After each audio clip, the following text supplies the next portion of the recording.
యూజువల్‌గా మనకొక 10 మంది పిల్లలవ్వట్లేదు అని వస్తే చాలా మటికి అంటే 5-6 మటికి పీసీఓడి ప్రాబ్లమ్ చూడటం అనేది చాలా సహజంగా చూస్తుంటాం. ఈ పీసీఓడి వాళ్ళలో చాలా డౌట్స్ ఉంటాయి. చాలా మిత్స్ ఉంటాయి. పీసీఓడి ఉంటే ఖచ్చితంగా ప్రెగ్నెన్సీ న్యాచురల్‌గా రాదా మేడం? పీసీఓడి ఉంటే పీరియడ్స్ ఇర్రెగ్యులర్‌గా వస్తాయా? పీసీఓడి ట్రీట్మెంట్ పీరియడ్స్ రెగ్యులరైజ్ అవ్వడానికి ట్రీట్మెంట్ తీసుకున్న తర్వాతే ప్రెగ్నెన్సీ ప్లాన్ చేసుకోవాలా? ఖచ్చితంగా లాప్రోస్కోపీ చేసి పీసీఓడిని బ్లాస్ట్ చేసుకున్న తర్వాతే ట్రీట్మెంట్స్ తీసుకోవాలా? ఒక్కసారి పీసీఓడికి ట్రీట్మెంట్ తీసుకున్న తర్వాత అది మళ్ళీ మళ్ళీ రాదా? ఇలాంటి చాలా డౌట్స్, చాలా అనుమానాలు బ్రెయిన్‌లో ఉంటాయి. సో, మనం ఈ వీడియోలో అసలు ఫస్ట్ పీసీఓడి అంటే ఏంటి? వీళ్ళల్లో ఎగ్జాక్ట్‌గా ప్రాబ్లమ్ ఎక్కడుంటుంది? పీసీఓడి వాళ్ళల్లో ట్రీట్మెంట్స్ అంటే సహజంగా రోజువారీ జాగ్రత్తలు ఎలా తీసుకోవాలి? న్యాచురల్ రెమెడీస్ ఎలా తీసుకోవాలి న్యాచురల్‌గా కన్సీవ్ అవ్వేదానికి? వీళ్ళలో ట్రీట్మెంట్స్ ఎలా ఉంటాయి? అన్న టాపిక్స్ గురించి మనం ఈరోజు ఈ వీడియోలో మాట్లాడుకుందాం. యూజువల్‌గా అసలు ఫస్ట్ పీసీఓడి అంటే ఏంటి అనంటే, ఆడవాళ్ళకి ఎగ్ బ్యాగ్‌లో ఎగ్స్ అనేవి పీరియడ్స్ వచ్చినప్పుడు రావడం అనేవి స్టార్ట్ అవుతాయండి. అందులో నుంచి ఇటు 8 ఎగ్స్ జనరల్‌గా వస్తుంటాయి.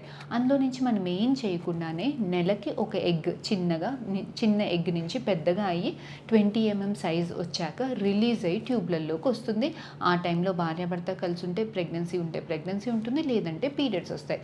సో, ఈ ఎగ్ చిన్నది పెద్దగా అవ్వడానికి 5 నుంచి 20 అవ్వడానికి జనరల్‌గా 10-15 డేస్ టైం పడుతుంది.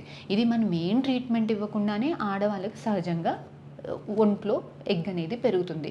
ఈ ఓడి ఉన్న వాళ్ళల్లో ఏం జరుగుతుంది అనంటే, ఈ ఎగ్ పెరిగేది ఏదైతే ఉంటుందో ఇది 10 డేస్ కాకుండా 15 డేస్ కాకుండా 20 డేస్, 30 డేస్ అప్పుడప్పుడు 2 మంత్స్, 3 మంత్స్ అలా లేట్‌గా స్లోగా పెరగడం వల్ల ఇటు ఎగ్ పెరిగే దాంట్లో ప్రాబ్లమ్ ఉంటుంది, రిలీజ్ అయ్యే దాంట్లో కూడా ప్రాబ్లమ్ ఉంటుంది, ఎగ్ లోపల నాణ్యత కూడా తక్కువగా ఉంటుంది.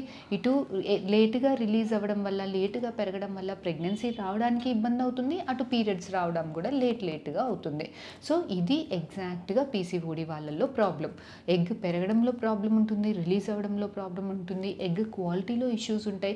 ఎగ్ లేట్‌గా పెరగడం వల్ల ప్రెగ్నెన్సీ రావడానికి ఇబ్బంది ఉంటుంది, పీరియడ్స్ కూడా లేట్‌గా వస్తుంటాయి. సో, దీనికి మరి ఎలాంటి జాగ్రత్తలు తీసుకోవాలి అనంటే, యూజువల్‌గా పీసీఓడి అనేది ఇదొక హార్మోనల్ కండిషన్ అండి. ఈ స్ట్రక్ అయిన ఎగ్స్ అన్నీ పెరగకుండా స్ట్రక్ అయిన ఎగ్స్ అన్నీ కూడా హార్మోన్స్, ఒంట్లో మగవాళ్ళ హార్మోన్స్ ప్రొడ్యూస్ చేస్తుంది. ఈ మగవాళ్ళ హార్మోన్స్ వల్ల మనకి పింపుల్స్ రావడము, ముఖం మీద అన్‌వాంటెడ్ హెయిర్ రావడము, మెడ దగ్గర నల్లగా అవ్వడము, పొట్ట భాగంలో లావు అవ్వడము ఇలాంటివన్నీ గమనిస్తుంటాం. సో, ఈ ఓడి ప్రాబ్లమ్ వల్ల హార్మోనల్ ఇంబాలెన్స్ వల్ల లావు అవుతుంటాము. లావు అవ్వడం వల్ల పీసీఓడి ప్రాబ్లమ్ ఎక్కువ అవుతూ ఉంటుంది.